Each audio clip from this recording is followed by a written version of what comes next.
उस रात मैं उस पुराने घर के आंगन में अकेला खड़ा था। चारों तरफ अंधेरा था, हवा में एक अजीब सी ठंडक थी और मेरे हाथों में थी वो पुरानी चिट्ठी जिसने मेरी पूरी जिंदगी का सबसे बड़ा डर वापस ला दिया था। मैंने कांपते हाथों से चिट्ठी खोली, लेकिन अंदर लिखी सिर्फ एक लाइन पढ़कर मेरी सांसें रुक गईं। मोहन, वो वापस आ गया है। ये शब्द मेरे लिए सिर्फ एक संदेश नहीं थे, ये उस पुराने जख्म की याद थे जिसे मैं 10 सालों से भूलने की कोशिश कर रहा था। मैं अभी उस लाइन को समझ ही रहा था कि अचानक चिट्ठी के शब्द मिटने लगे। मेरी आंखों के सामने नए शब्द उभर आए। पीछे मत देखना। मेरी सांसें रुक गईं, क्योंकि इसका मतलब था मेरे पीछे कुछ ऐसा था जिसे मुझे नहीं देखना चाहिए था। मैं बिल्कुल शांत खड़ा था, मेरी सांसें तेज हो चुकी थीं। तभी मुझे महसूस हुआ जैसे कोई मेरे बहुत करीब आकर खड़ा हो गया है। मेरी गर्दन के पास किसी की ठंडी सांस महसूस हुई, इतनी ठंडी जैसे किसी ने बर्फ का हाथ मेरे कंधे पर रख दिया हो। मैं पलटना चाहता था, लेकिन मेरे पैर जैसे जमीन में जम चुके थे। फिर अचानक उस सुनसान आंगन में कदमों की आवाज गूंजने लगी। छप छप छप। मैं डर के मारे वहीं रुक गया, क्योंकि वो आवाज धीरे धीरे मेरी तरफ बढ़ रही थी। लेकिन सबसे डरावनी बात यह थी, वो कदम मेरे पीछे से नहीं आ रहे थे।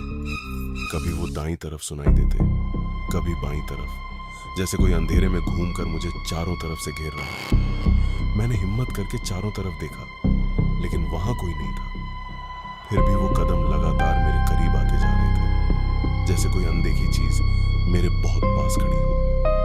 और तभी वो कदमों की आवाज अचानक मेरे बिल्कुल पीछे आकर रुक गई। मैं डर के मारे वहीं खड़ा रहा। मेरी हिम्मत नहीं हुई कि पीछे मुड़कर देख सकूं।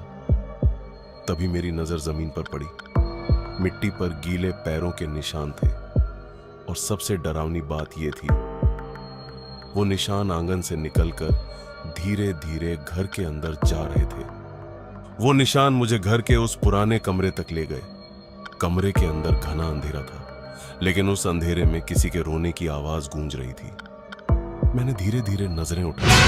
दीवार पर लगी एक पुरानी तस्वीर दिखाई दी। उसे देखते ही मेरे होश उड़ गए, क्योंकि तस्वीर में मैं था, लेकिन मेरे पीछे खड़ा वो साया आज भी मुझे घूर रहा था। डर के मारे बिल्कुल हिल भी नहीं पा रहा था। ऐसा लग रहा था मेरे हाथ कांप रहे थे, मुझे घूर रहा हो। अचानक मेरे कान के बिल्कुल पास किसी ने बहुत धीमी आवाज में फुसफुसाया, मोहन, अब बहुत देर हो चुकी है। मेरी सांसें थम गईं। मैंने पीछे मुड़ने की हिम्मत नहीं की, लेकिन मुझे साफ महसूस हो रहा था कि अब मैं इस घर में अकेला नहीं था।